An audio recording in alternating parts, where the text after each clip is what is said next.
Bom dia, vou começar a aula de portas lógicas do curso de Sistemas Digitais. Essa é a nossa quarta aula, então a gente viu nas primeiras aulas álgebra booleana, na última aula parte de equivalência de funções booleanas, principalmente mintermos e maxtermos. Nessa aula a gente vai fazer a ponte dessa parte que a gente já viu, de álgebra booleana e de tabelas verdades e e identidades lógicas, para o que a gente realmente quer ver no curso, que são os circuitos digitais.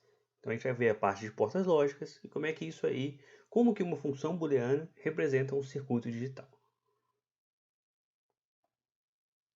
Então, aqui nessa aula, a gente vai ver um pouquinho de portas lógicas, um pouquinho de implementação física e depois implementação com portas dentro. Esse é o intuito principal da aula. Bom, normalmente a gente representa funções booleanas usando um diagrama lógico, isto é, um desenho esquemático de portas simbólicas, gate symbols, conectados por linhas. As três portas básicas, não surpreendentemente, são e, ou e não, ou inversora. Normalmente a gente chama não da porta inversora. E os símbolos para essas portas são, para a porta inversora é esse aqui, então entra X, essa aqui é a entrada da porta, e o que sai é o x barrado ou x'. Lembrando que a notação de x' é a mesma coisa de x barrado. Então aqui é a tabela verdade dessa porta. Se o x for 0, a saída é 1. Se a entrada for 1, a saída é 0. Depois a gente tem a porta E, mostrando aqui, essa porta E básica tem duas entradas, x e y, e na saída eu tenho a função booleana x e y. E ela faz exatamente aquilo que a função booleana faz. Então a saída vai ser 1 apenas quando x e y forem 1. Por fim, a gente tem a porta OU, que também aqui na versão básica é uma porta com apenas duas entradas, x e y, e a saída x ou y. E a mesma coisa, a saída vai ser 1 sempre que uma das entradas for 1, uma ou outra for 1, certo? Então, usando apenas esses três símbolos, a gente consegue escrever qualquer função booleana, ou seja, a gente consegue desenhar diagramas lógicos para qualquer função booleana. Aqui é um exemplo de uma função booleana que foi escrita, que eu tenho um diagrama lógico para uma determinada função booleana. Como é que eu vejo qual é essa função booleana que esse diagrama está me representando? Lembrando, isso é um circuito. Então, se aqui é uma entrada X, é um botão, uma alavanca, uma chave, qualquer coisa, tudo o que ele estiver conectado neste fio aqui, esse fio aqui, e esse fio aqui, que é o mesmo fio, né?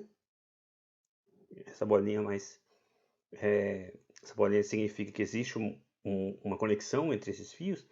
Tudo isso aqui é a minha variável x. É um curto-circuito para a tensão, para o nível de tensão, que é a minha variável x. Ou seja, o x aparece aqui e o x aparece aqui. Da mesma forma, tudo que está aqui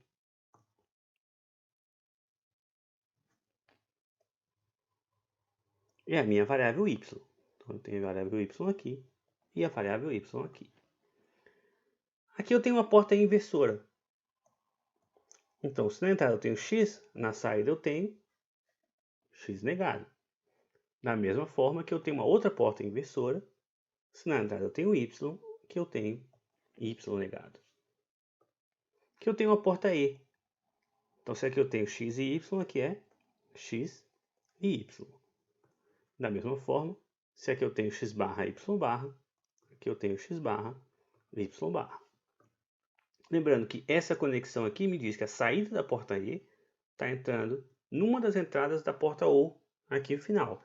Então a minha função f vai ser x e y ou x barra, y barra. E essa é a minha função booleana implementada por esse diagrama lógico.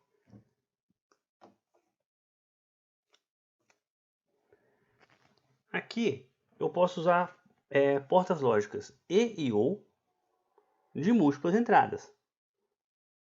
Obviamente eu não tenho portas inversoras de múltiplas entradas porque não faz sentido pensar numa inversora com mais de uma entrada. Mas e ou eu posso ter com quantas entradas eu quiser. Aqui alguns exemplos de uma porta com 3 entradas. Eu poderia desenhar ela usando duas portas de 2 entradas. Aí eu teria XY. E aqui eu teria o E de XY com o Z, ou seja, XYZ. Ou eu poderia usar uma única porta de 3 entradas, XYZ.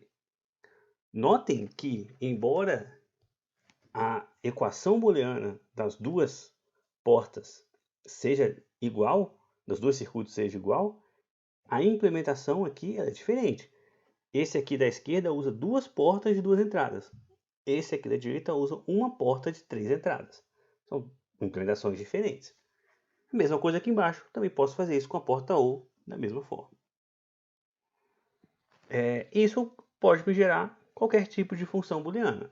Então, por exemplo, essa função xy mais xz mais yz, que é a função de maioria, já viu bastante na última aula, tá certo? Essa eu posso implementar utilizando esta forma aqui. 3 portas E de 2 entradas e uma porta OU de 3 entradas. Certo. Bom, as portas lógicas básicas e ou inversora, elas são suficientes para realizar qualquer função booleana. Apesar disso, outras portas importantes têm seu próprio símbolo, como essa aqui, a porta OU exclusivo, ou a porta XOR, XOR. A porta XOR é definida como uma porta em que a saída é 1, se e somente se as entradas são diferentes, e 0 se forem iguais. E o símbolo da porta XOR, essa função é tão importante que ela não só tem o seu símbolo em termos de portas lógicas, como ela tem o seu símbolo em função booleana, certo? Esse OU plus aqui, essa soma com a bola ao redor. Ela tem o seu próprio, a tabela verdade. Então 0, 0, x XOR 0, XOR 0 dá 0, 0 XOR 1 dá 1, 1 XOR 0 dá 1 e 1 XOR 1 dá 0. Ou seja, quando as entradas são iguais, ela me dá 0. Se as entradas são diferentes, ela responde 1. Esse aqui é o símbolo dela. E essa daqui é a função booleana mais simples que ela faz. A forma canônica da porta XOR. XY barrado mais x barra y. A porta XOR, essa propriedade, essa função XOR, ela tem suas próprias propriedades. Como, por exemplo, comutatividade. X XOR y é a mesma coisa que y XOR x. Ou associatividade. X XOR y XOR z é a mesma coisa que x XOR y mais z. Ou seja, da mesma forma, eu posso colocar parênteses aonde eu quiser. Outra coisa que vai ser útil aqui no nosso curso mais tarde é que em aritmética módulo 2, a porta XOR funciona exatamente como a adição módulo 2. Isso vai ser importante para a gente um pouco mais tarde. Ela também vai ser bastante utilizada em geradores de bits de paridade. A gente vai usar isso aqui um pouco mais tarde. Uma coisa importante é que, diferente das portas E e OU, a porta XOR é definida apenas para 2 entradas. Então, embora tenha alguns livros que até podem tentar definir uma porta XOR de 3 entradas, por exemplo, alguma coisa assim,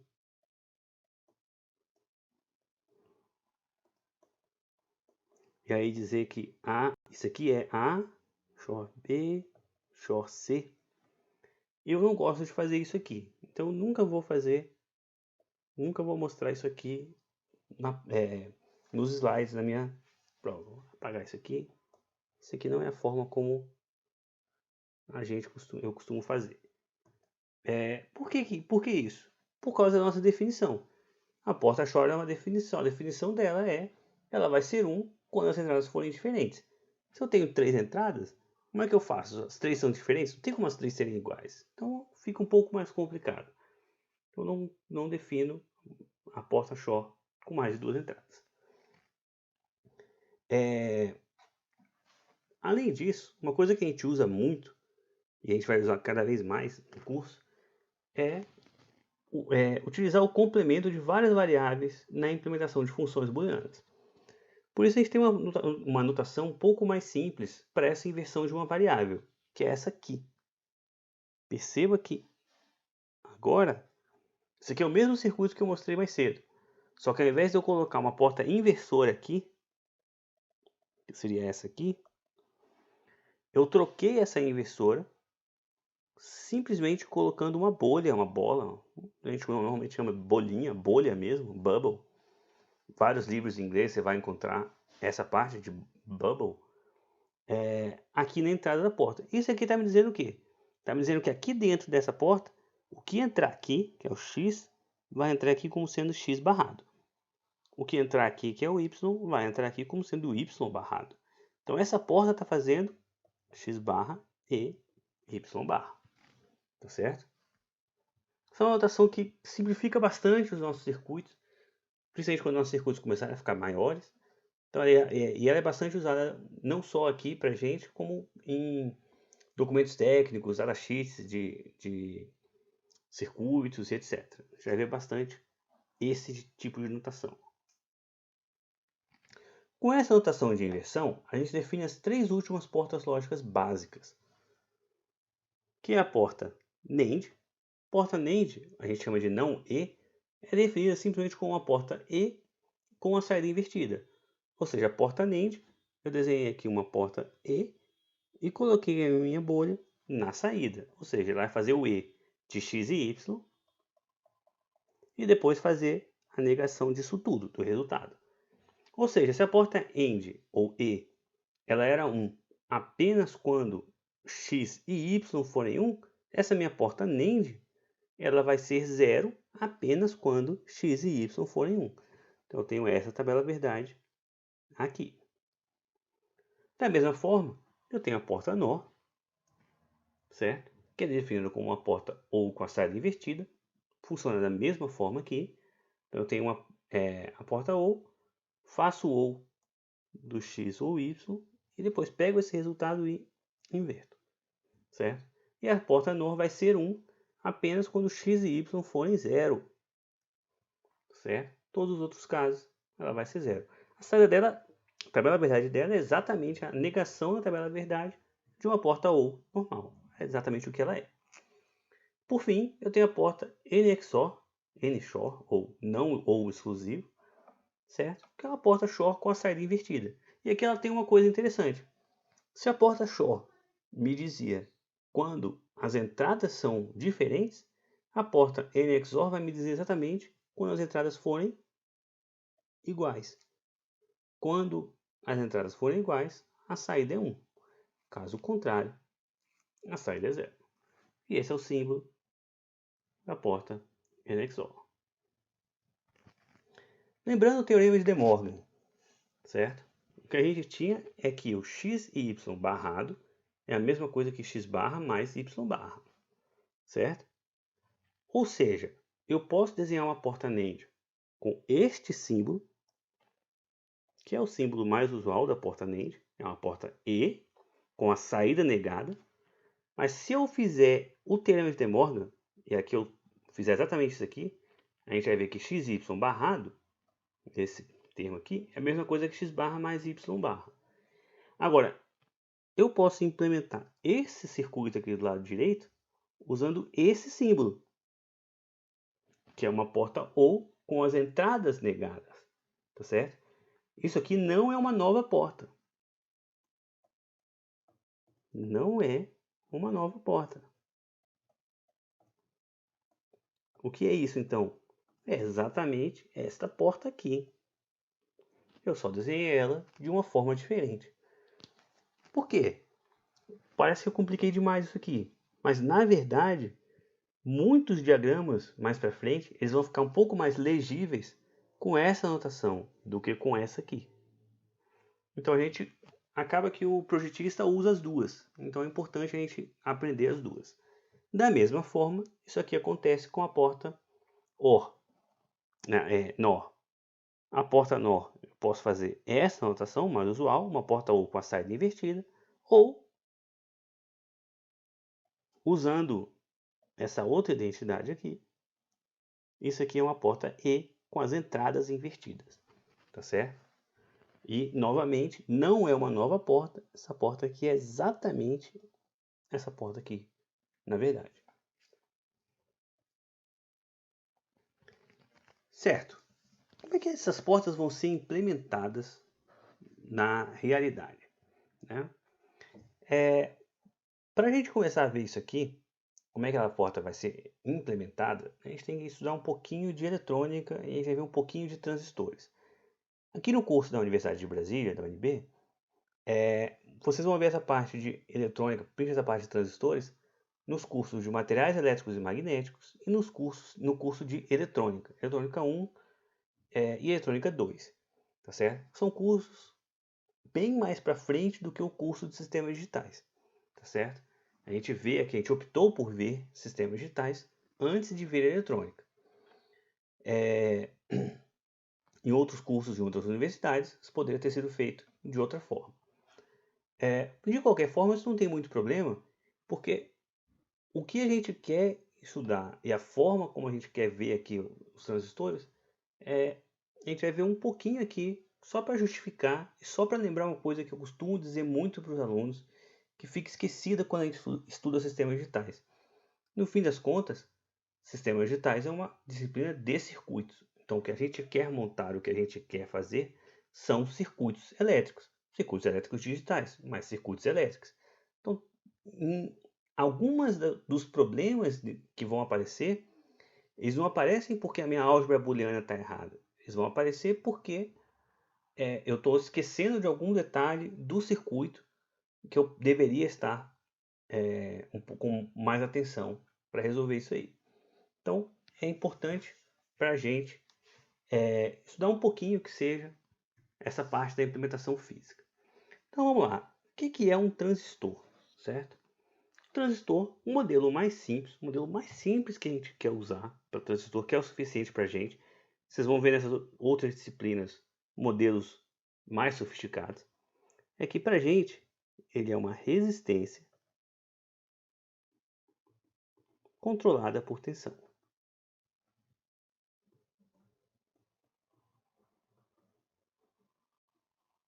Ou seja, é um dispositivo de 3 terminais. Eu tenho um terminal aqui,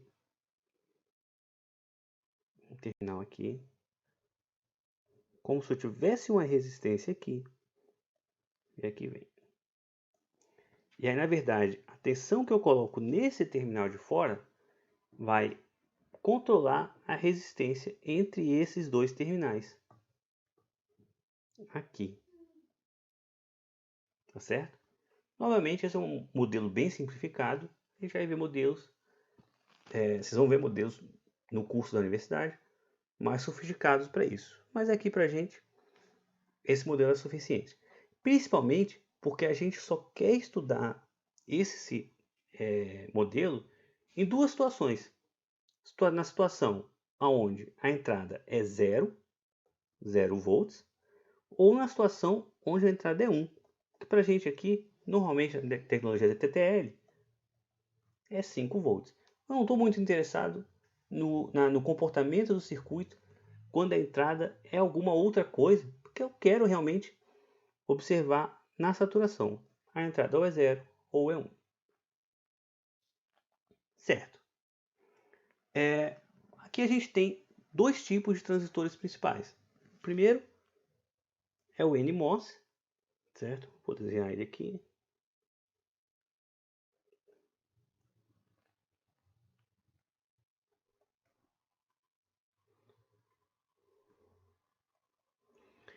Ele tem 3 terminais, ele tem uma coisa que a gente chama aqui de drain. Ele tem a fonte, o source, e ele tem o gate. E efetivamente o que ele faz é que essa tensão VGS, que é a tensão entre o gate e o source, certo? Vai controlar a resistência, ou vai controlar a passagem de corrente entre o dreno e a fonte, entre o drain e o source. Efetivamente, aumentar VGS diminui RDS. RDS é a resistência entre o dreno e a fonte, certo? Ou seja, nos dois casos que a gente quer ver, quando o VGS é igual a zero, tá certo? É o mínimo possível. O que eu tenho é que RDS é igual a infinito. Claro que não existe uma resistência infinita, mas aqui a gente pode modelar assim é suficiente. Ou seja, efetivamente, se a tensão entre o gate e o source for zero, esse meu transistor ele vai se comportar como sendo um circuito aberto.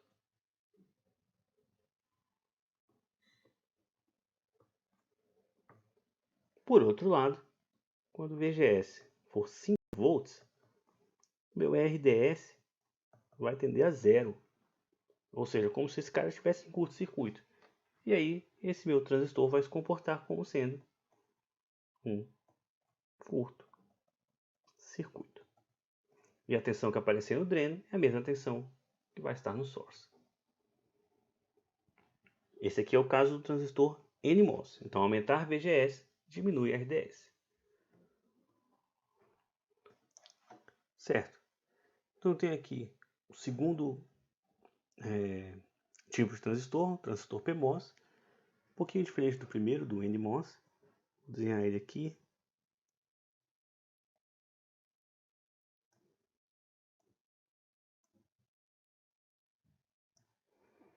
Então, eu tenho aqui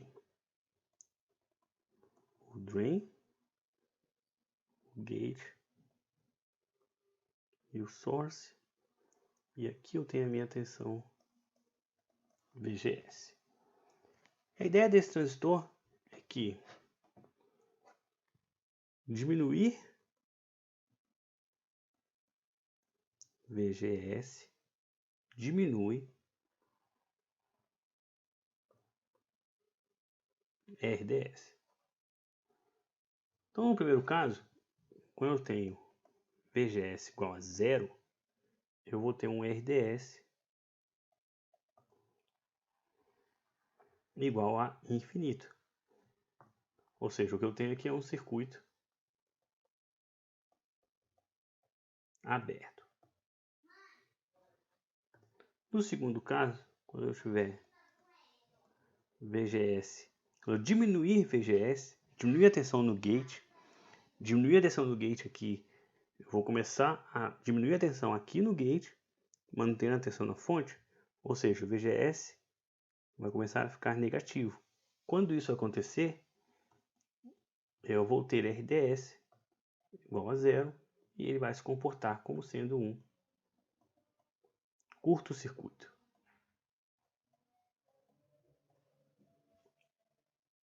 Vamos ver como é que isso aqui vai ajudar a gente a implementar as portas lógicas. Como que a gente faz para combinar esses transistores para fazer uma porta lógica? Vamos dar uma olhada, analisar o seguinte circuito.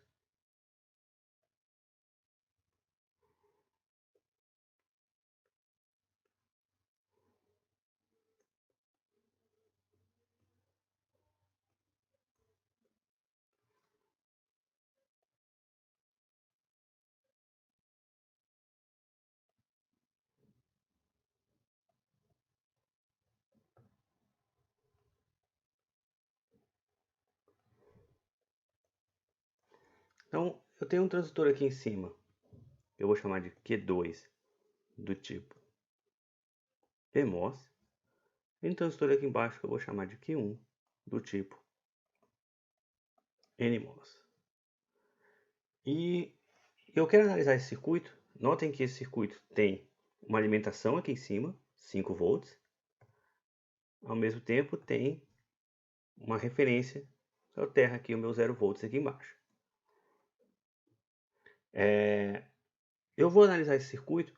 Aqui eu tenho a minha entrada Vin e eu vou observar a minha saída Vout. Eu vou analisar esse circuito em dois momentos apenas. Quando a entrada for 0 volts, que seria o meu nível lógico 0, quando a minha entrada for 5 volts, que é o meu nível lógico 1. Então, para analisar esse circuito, eu preciso saber o que acontece com os transistores Q1,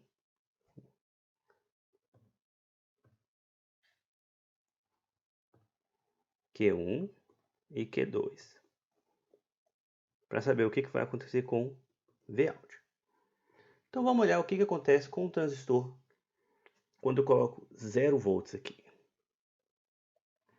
Quando eu ponho 0 volts aqui, o Q1 eu tenho um VGS, lembrando que o VGS do Q1 é a tensão entre aqui, esse ponto, e esse ponto.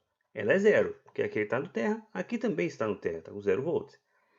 Então esse transistor está desligado. Desligado é como se ele fosse um circuito aberto.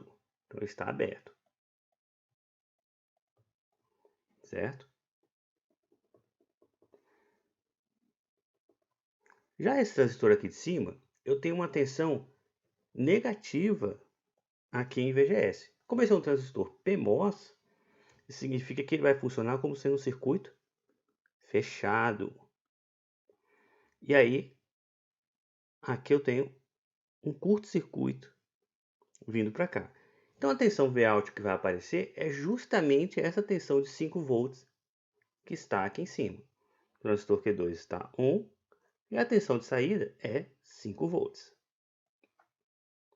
Certo? Vou tentar apagar aqui sem apagar o circuito que eu acabei de fazer.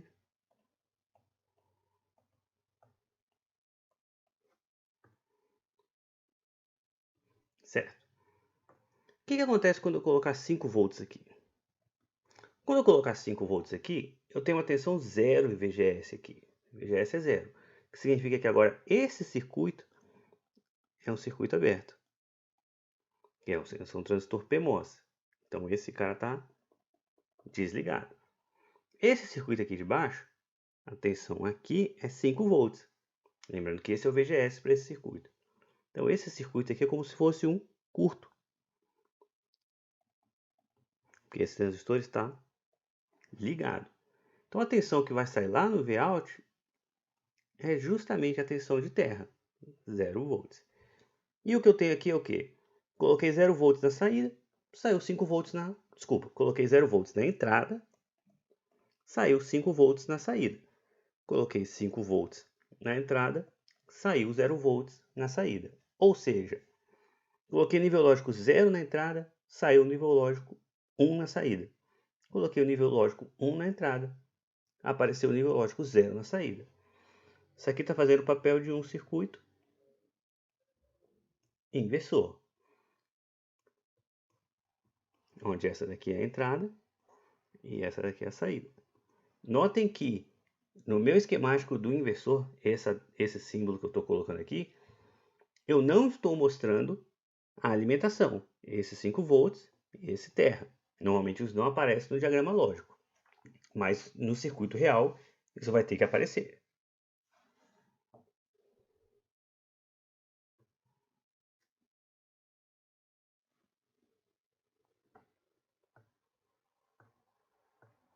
Certo? Então a gente viu que isso que a gente queria, esse circuito aqui, formou o que a gente quer na minha porta inversora.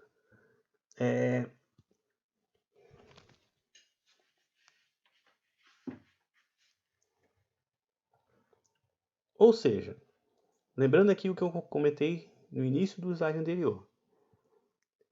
Esse aqui é a minha implementação lógica dessa minha porta inversora. Então, quando eu escrevo meu circuito da porta lógica, é sempre esse cara aqui.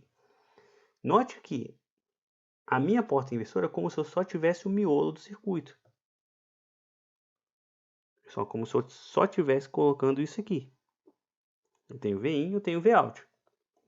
Mas eu não mostro nessa anotação o terra, nem os 5 volts. Mas eu sei que ele está lá.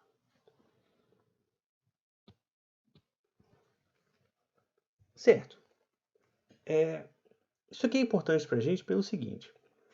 Eu gosto sempre de comentar sobre modelos nesse momento, porque um modelo é uma representação de um dispositivo real. Em geral, para o modelo ser útil, é porque ele representa bem o dispositivo real em certas circunstâncias.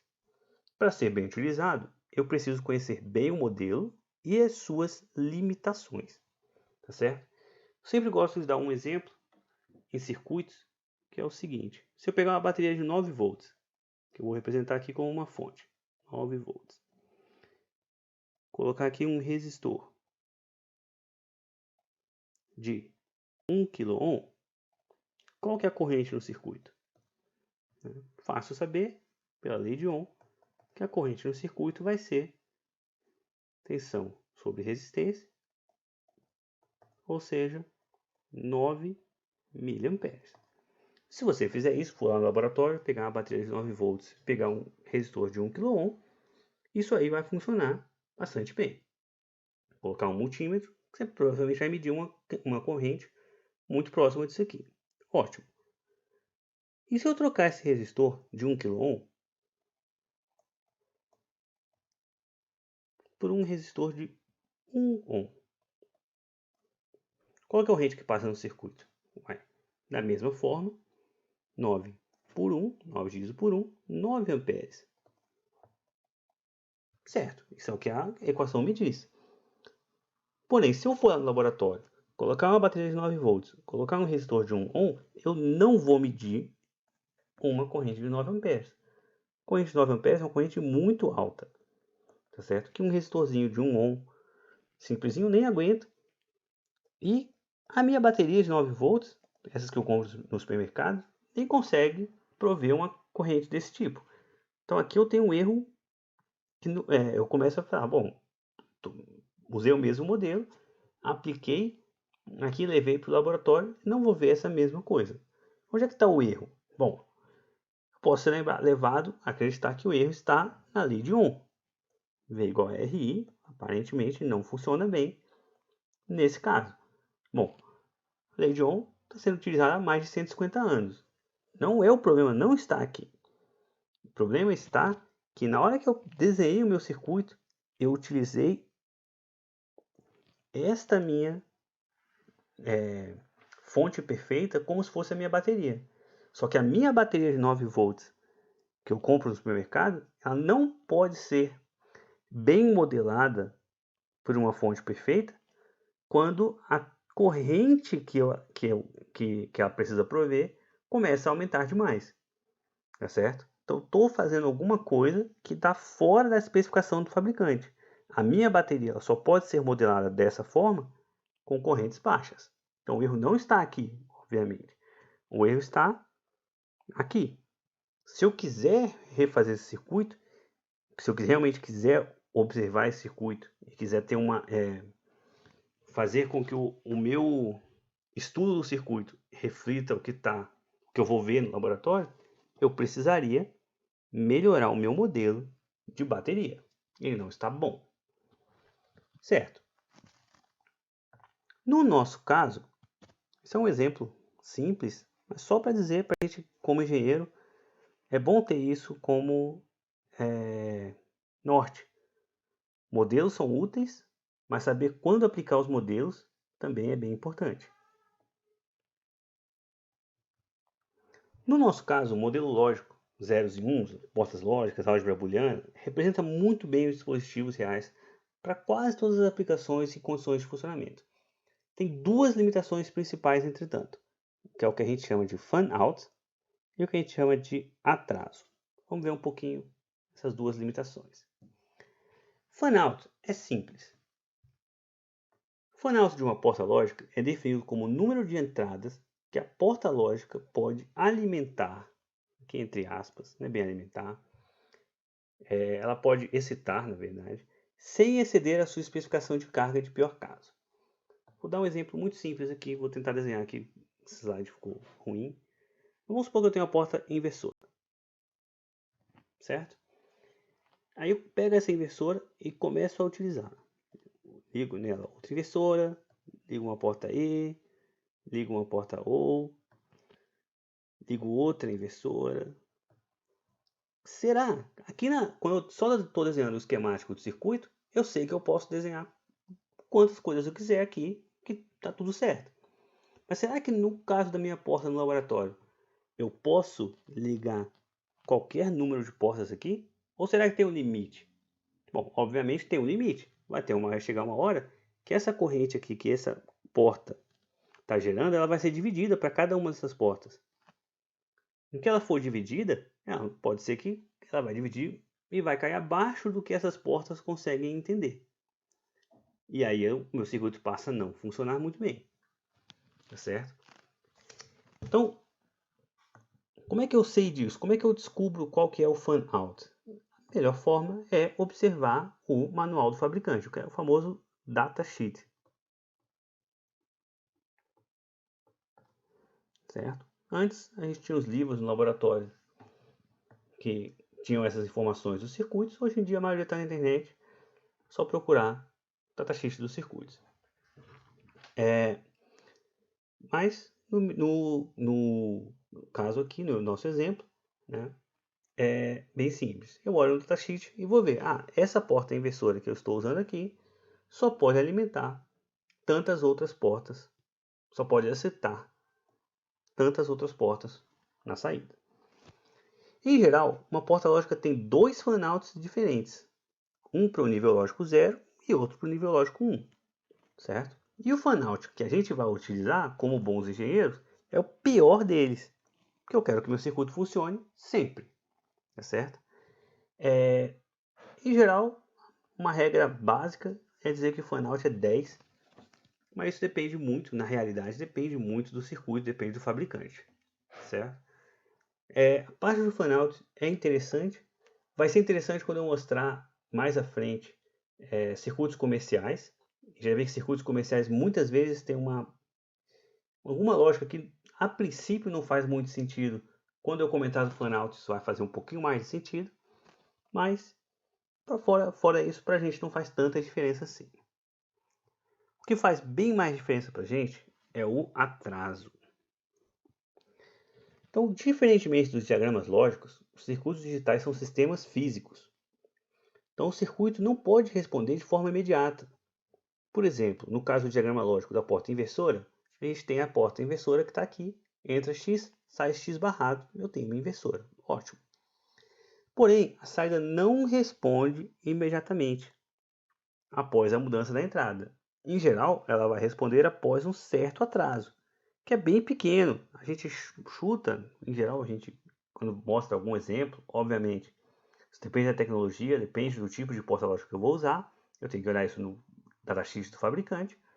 A gente fala que é da ordem de 10 nanosegundos. Bom, nanosegundos é bem rápido, mas não é zero. Em certas aplicações, vai ser importante levar em consideração esse atraso no projeto do circuito. Tá certo? Essa parte do atraso, isso sim vai ser bem importante. Mais na frente do nosso estudo, a gente vai usar isso aqui. Vai começar a utilizar o atraso para projetar o circuito. Projetar o circuito pensando que vai ter esse atraso, de forma que ele funcione apesar do atraso. Então, normalmente o que acontece é, eu tenho uma entrada de uma porta inversora, a entrada é 0, ela sobe e depois ela desce.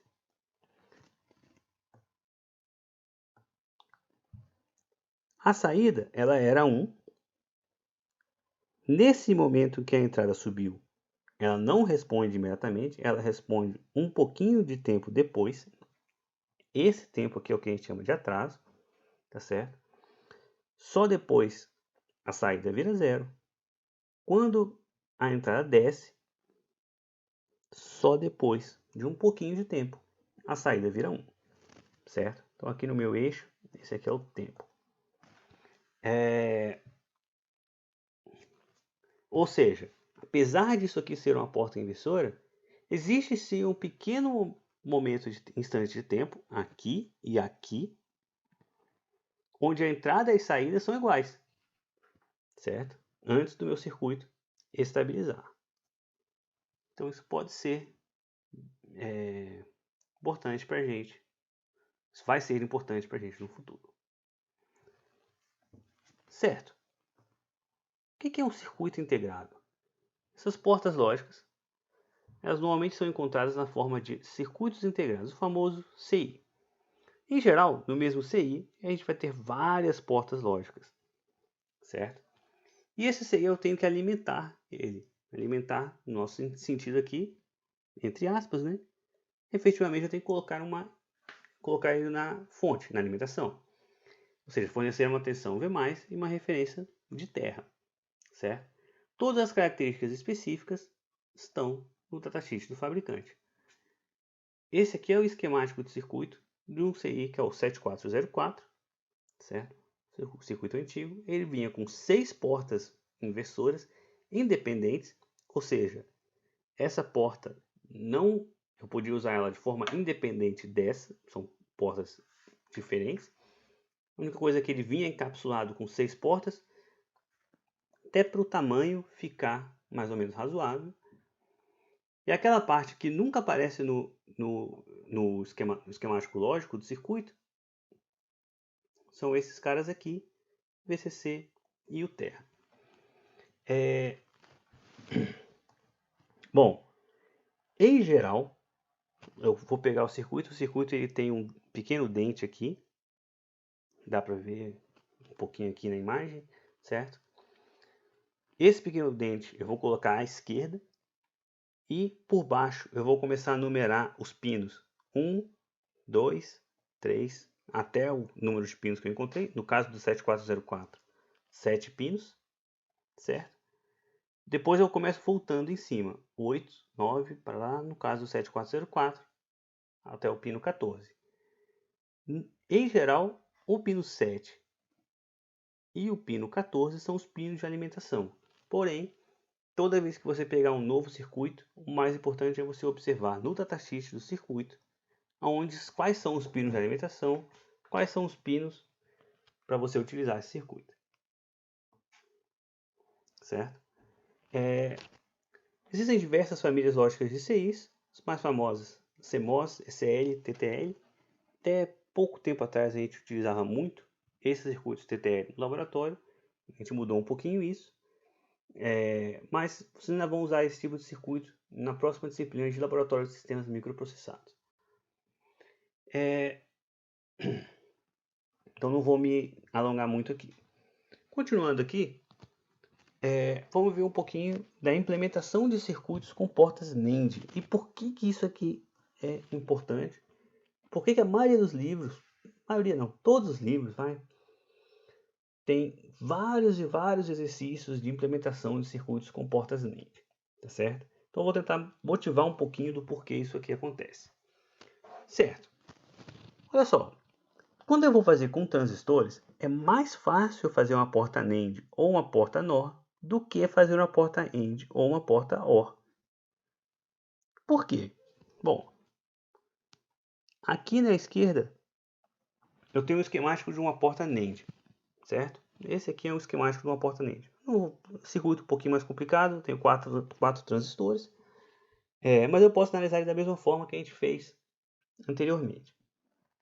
Se eu observar aqui à direita, esse aqui é o circuito de uma porta AND. Só que olha só, este circuito aqui, ele aparece aqui. E esse circuito aqui é aquele circuito que a gente viu lá no início, que é justamente uma porta inversora. Ou seja, quando eu vou montar os meus circuitos com transistores, o que acontece é justamente isso. É que eu tenho, se eu quero fazer uma porta AND, eu acabo fazendo uma NAND e depois invertendo a saída. Ou seja, a porta NAND tem menos transistores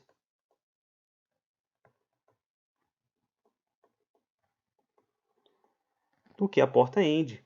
E o que isso significa? Bom, menos transistores vai me dizer que meu circuito vai ser mais rápido, ele vai gastar menos energia, tá certo? Vai ser mais barato. Então são várias vantagens de eu utilizar as portas NAND. Então por isso, vocês vão ver vários e vários livros de sistemas digitais colocando muitos e muitos exercícios, normalmente finalizando os exercícios dessa forma.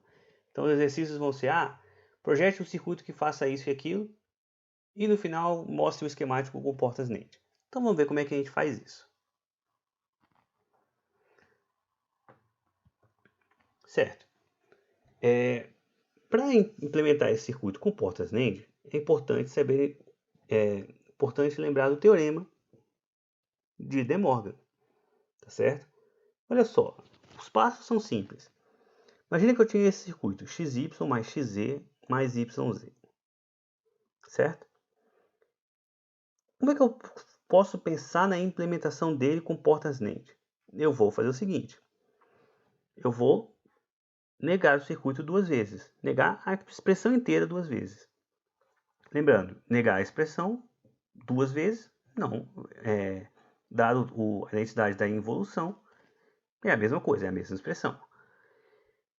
Só que eu vou pegar essa barra aqui de dentro e colocar aqui dentro utilizando o teorema de De Morgan. Ou seja, eu vou ter, então, xy barrado e xz barrado e yz barrado, tudo isso barrado. E aí aqui, eu vou observar isso aqui e vou fazer o seguinte, olha só, esse cara aqui, que eu vou chamar de A, isso não é uma porta NAND? XY barrado? É. Então eu posso implementar ela bem aqui, ó. XY, NAND, XY barrado. Ótimo. Esse XZ eu vou chamar de B. Isso também é uma porta NAND. XZ barrado. Ele está bem aqui. XZ. Aqui, XZ barrado.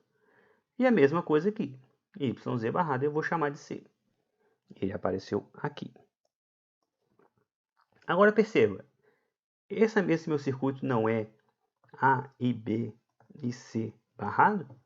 Isso aqui também não é uma NAND?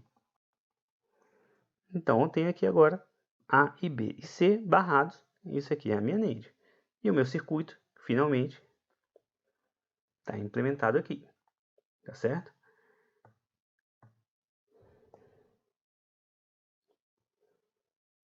O que a gente vai ver bastante também é... Opa, existe uma outra... um outro símbolo para a porta NAND. Eu não poderia trocar essa porta aqui, esse símbolo, que é uma E seguida de uma inversão, para uma OU, com as inversões na entrada? Posso. É exatamente o que eu fiz aqui. Então é o que a gente vai ver bastante no nosso circuito, tá? no nosso estudo. Esse tipo de desenho, esse tipo de esquemático. Lembrando que eles são exatamente a mesma coisa. Mostra exatamente o mesmo circuito. Lembrando que isso aqui é só um símbolo diferente para a porta NAND. Mas aqui eu posso ver claramente que se o que está vendo aqui é barrado e a entrada é barrada, eu entro aqui naquela minha lógica de bolha para bolha. Né? E se eu estou barrando, é como se essas bolhas não estivessem aqui. E esse circuito aqui é como se ele fosse esse. Certo? Efetivamente, a minha expressão booleana. Porém, o circuito físico ele é diferente.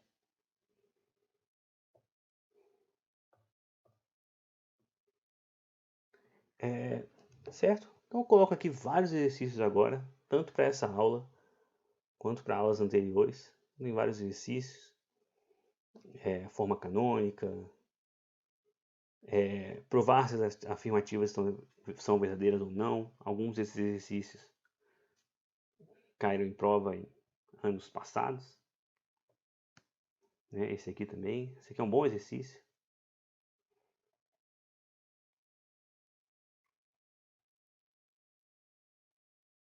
E eu gosto bastante desse aqui também.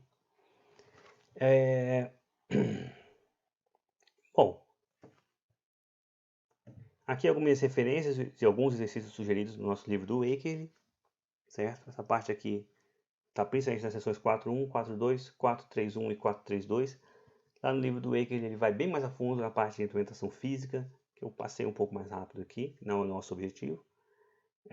Na próxima aula, a gente vai começar a ver a parte de minimização de funções booleanas. Obrigado.